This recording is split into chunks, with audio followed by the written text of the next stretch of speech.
የአዲስ አበባ ከተማ ከንቲባ ወይዘሮ አዳነች አቤቤ ከተለያዩ አካላት ጋር የሚያደርጉትን ውይይት በመቀጠል ከሲቪል ሰርቫንት ጋር መክሯል። ከ170 ሺህ በላይ የአዲስ አበባ ሲቪል ሰርቫንቶችን የወከሉት እነዚህ ተወያዮች በአዲስ አበባ እየተካሄደ ያለው የልማት ስራ አስደናቂነቱን መስክረዋል። በሰው ተኮር ስራዎች የዘመመች ጎጆ እየተቃናች ተስፋ የቆረጠች ነፍስ ነገን አሻግራ ትመለከት ዘንድ ሁኔታዎች እየተመቻቸ ነው ባይ ናቸው።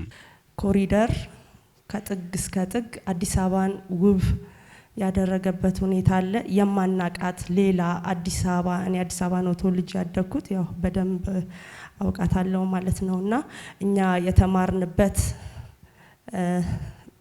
አካባቢ ሁሉ ተቀይሮ ቦሌ ክፍለ ከተማ ወረዳ 4 ነው የምኖረው። ወደ ፒያሳና 4 ኪሎ ስመጣ በጭራሽ ይጠፋኛል መንገዱ። የእውነት የነገዋ ማለት ህሊና ላለው ሰው አይን ላለው ልቦናስና አእምሮ ላለው ሰው በጣም በተአምር የሚገለጽ ስራ ነው። እዛ የገቡ ያሉ ሴቶች ምን ያክል ችግር ውስጥ እንደነበሩ ምን ያክል እዚህ እንኳን ክብርት ከንቲባ ቢሮ ፊት ለፊት ምን ያክል ችግር እንደነበረ ይታወቃል፣ እናውቀዋለን ሁላችን ማለት ነው። ስለዚህ እዛ የነበረ ሰላምና ደስቲት የነበሩ ሰዎች ነው የተቀየሩ ወደ ነገዋ እየገቡ ያሉ። አሁን ዛሬ እርሶ ሲፈልጉ ከሌሊቱ 8 ሰዓት እኔ እንደውም እርሶ ከምን እንደተፈጠሩ ራሱ ይገርመኛል። ሌሊት 8 ሰዓት ኮሪደር ስራ ላይ መገኘት አጃኢብ ነው የሚያሰኝ። ከንቲባ አዳነች በንግግራቸው የእስካሁኑም የከተማዋ ለውጥና ቀጣይነት ያለው እድገት ውስጥ የሲቪል ሰርቫንቱ አሻራ ትልቅ ስለመሆኑ አንስተዋል። በቀጣይነትም ተገልጋዩን በበለጠ ባከበረም የስራ መውደድ ድባብን በሚታይበት ለማገልገል ለሚመጣው ሁሉ ልንደርስ ይገባልን ብለዋል። እንደ ከንቲባ አዳነች ይህ የዘመናዊነት አስተሳሰብ ልክ ነው።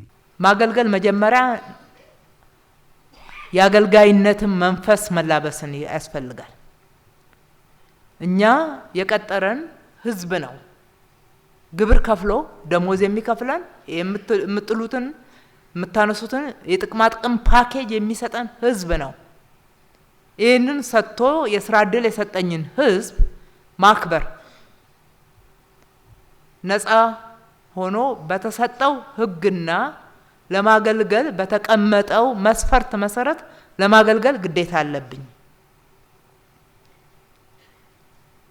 ሁለተኛ በክብር ማገልገል አለብኝ የሚለው መሰረታዊ እምነት መምጣት አለበት። ይሄ ሹፈት የሚመስላቸው የመንግስት ሰራተኞች ወደ ኋላ ቀርታቸዋል። ከፊታችን ያለው ሪፎርም ጠንካራ ነው። በሌላ መልኩ የአዲስ አበባ ምክትል ከንቲባና የኢንዱስትሪ ልማት ቢሮ ኃላፊ ጃንጥራር አባይ ሁሉም አገልጋይ በሌላ ቦታ ተገልጋይ መሆኑን ከግንዛቤ ባስገባ በትጋት ማገልገል አለበት ባይ ናቸው። ዝቅ ብለን ያገለገልናቸው ሀገራቸውን ከፍ ለማድረግ ይተጋሉና እዚህ ያላችሁ ተወካዮችም እንደ ፐብሊክ ሰርቪስ ሰራተኛም አገልግሎት በመንሰጥበት ጊዜ ቢሮአችን ውስጥ ለመገልገል የሚመጣው ፔኑን ልንረዳው የምንችለው እኛ ተገልጋይ ሆነ ሌላ ቦታ ስንሄድ ነው። እኛ ተገልጋይ ሆነ ሌላ ቦታ ስንሄድ ያለውን ቢሮክራሲ ስናይ ያለውን አንዳንድ ችግሮችና ጉለቶች ስናይ የሚገጥመንን ፔን ያክል ሌላው ሰውም እንደሚሰማው መረዳት መቻል አለብን። እዚህ ላይ ያለውን የአገልግሎት አሰጣጥ ክፍተት ቶሎ ብለን ማስተካከል ከቻል አሁን እናንተ ልክ አድናቆት የሰጣችሁትን የልማት ስራ የበለጠ ማሳደግ የበለጠ መጨመር ይቻላል። ህዝብ ትረስት ካደረገ፣ ተገልጋይ ትረስት ካደረገ የምታለማውን ልማት በገንዘብም በአቅምም በየትኛው መንገድ ይደግፋል። ብቃት ያለው ሲቪል ሰርቪስ ለኢትዮጵያ ብልጽግና በሚለው መድረክ የተገኙት ሲቪል ሰርቫንቶች ቢሟላልን ያሏቸው የተለያዩ ጉዳዮችንም ለከንቲባ አዳነች አንስተዋል። የኑሮ ውድነት በከተማችን አሁን ለታለመላቸው ዓላማ ነው የሚውሉት። ሰንዴ ማርኬት ምንለው ህብረት ስራ ሸማች ምንለው እውነት ነው ወይ? ከጥራት ጋር ተያይዞ ከገንዘቡ ጋር ከሱቅ ልዩነቶች ጋር ተያይዞ ያለው ነገር ምንድነው ያቃተን? የሰራተኛ ድጎማን በተመለከተ ያው 20 ብር የብዙዎችን ችግር ፈቷል። ለዚህም ትልቅ ምስጋና አለን። ግን አሁን ላይ ካለው ወቅቱ ነባራዊ ሁኔታ አንፃር ይሄ 20 ብር ለማሻሻል ምን ታስቧል? የቤት ፕሮብሌም ነው፣ የቤት ችግር ነው። እሱን ቀድመው ብትፈቱልን በአክብሮት እጠይቃለሁ። ከንቲባ አዳነች ሲቪል ሰርቫንቱ ያለበትን ችግር የከተማ አስተዳደሩ በሚገባ ያውቃል ብለዋል። ይህንን በመረዳትም በተቻለው መጠን ችግሩንም የሚያቀሉ እርምጃዎች ሲወሰዱ መቆየታቸውንም ነው ያብራሩት።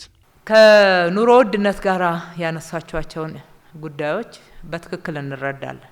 በቅድሚያ ሁላችንም አንድ ፔጅ ላይ እንደሆነ እንድታውቁት ይሰማናልም በደሞዝ ጭማሪ ብቻ እኮ ወደ 7 ቢሊዮን ነው 6.84 ቢሊዮን ነው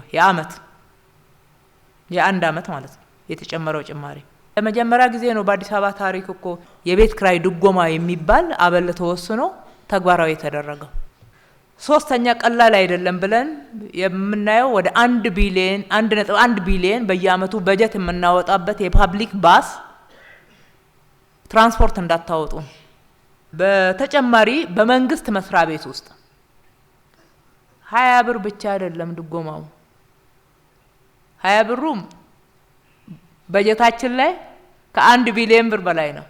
ሁለተኛ ካፍቴሪያዎቹ እኮ ክራይን ሰበስብባቸው መብራት መንግስት ነው የሚከፍለው፣ ውሃ መንግስት ነው የሚከፍለው፣ የመገልገያ እቃዎቹን መንግስት ነው ያቀረበው። ለዚህ ነው በተመጣጣኝ ዋጋ እንጂ መሸጥ አትችሉም ያልነው። በምክትል ከንቲባ ማዕረግ የፐብሊክ ሰርቪስ እና ሰው ሀብት ልማት ቢሮ ኃላፊ ዶክተር ጀማሉ ጀንበር በበኩላቸው የሲቪል ሰርቪስ መዋቅር ውጤታማ እንዲሆን በሪፎርም የታገዙ ስራዎች እየተሰሩ ስለመሆናቸው አብራርተዋል። የሲቪል ሰርቪስ መዋቅሩ ውጤታማ እንዲሆን የተሰጠውን ተልዕኮ መወጣት እንዲችል ሰፋፊ የሪፎርም ስራዎች እየተሰሩ እንደሆነ ሁላችሁም ታውቃላችሁ። እንደ ሀገር የመንግስት አገልግሎትና አስተዳደር ፖሊሲ ወጥቶ ፖሊሲውን መነሻ ያደረገ የመንግስት ሰራተኞች አዋጅ ጸድቆ ወደ ተግባር የተገባበት ሁኔታ ነው ያለው። እንደ ከተማ አስተዳደርም የፌዴራሉን መነሻ ባደረገ መልኩ የመንግስት ሰራተኞች አዋጅ ጸድቆ ወደ ተግባር የገባበት ሁኔታ ነው ያለው። እነኚህ የህግ ማዕቀፎች ከዚህ ቀደም በሲቪል ሰርቪስ ውስጥ የነበሩ ክፍተቶችን የመንግስት ሰራተኛው ሲያነሳቸው የነበሩ ጥያቄዎችን ለመመለስ ትልቅ አቅም ይሆናሉ ተብሎ ይታመናል። እነኚህ በተሟላ መልኩ ተግባራዊ ሲደረጉ አንዳንድ ያነሳቸዋቸው ጥያቄዎች ምላሽ የሚያገኙበት ህዝቡም በየጊዜው የሚያነሳቸው የልማት የመልካም አስተዳደር ጥያቄዎችን በተሻለ አቅም መፈጸም የሚቻልበት ሁኔታ ይፈጠራል ተብሎ ይታመናል። እንደ ከንቲባ አዳነች አቤቤ የከተማው አገልግሎት አሰጣጥ ከጊዜ ወደ ጊዜ እየተሻሻለ መምጣቱን አንስተዋል። ሆኖም ግን ዛሬም ሌብነትና ተገልጋይን ማንገላታት በሰፊው ይስተዋላል። ይህን ለመቅረፍ በቴክኖሎጂ የታገዘ አገልግሎትና የአገልጋዩን ግንዛቤ የማሳደግ ተግባር እንደሚቀጥልም ገልጿል። በሌላ መልኩ በቀጣይነት ውጤታማና መልካም ስነ ምግባር የተላበሱትን ሰራተኞች የምናበረታታበትን መንገድ በልዩነት እንመለከታለንም ነው ያሉት። ያ ያላችሁት ማስገያ በዚህ ውስጥ ነው የሚመጣው። ህጉ ወጥቷል። ወደፊት ፐርፎርማንስ ቤዝድ የሆነ ማስገያዎች ይተገበራሉ። ከፊታችን ባሉ ጊዜዎች ሲተገበሩ ራሳችሁን ካላበቃችሁ ከቴክኖሎጂ ጋር ካልተለማመዳችሁና በውጤታማነት ልቃችሁ ካልመጣችሁ የምትሉት የደረጃ እድገት የለም። በጅምላ ከጫፍ እስከ ጫፍ ለሁሉም መጨመር ሁሉንም ማሳደግ ሁሉንም የሚባል የለም። የሰሩት ሞራላቸውን በደንብ እየጠበቅን እጃቸውም ልባቸውም ንጹህ የሆኑትን በሚገባ እየመሰከርንላቸው እያበቃናቸው እያሳደግናቸው ሌላው ደግሞ እያየ እንዲማር እያደረግን ነው ማሳደግ ያለብን ሰራተኞቻችንን።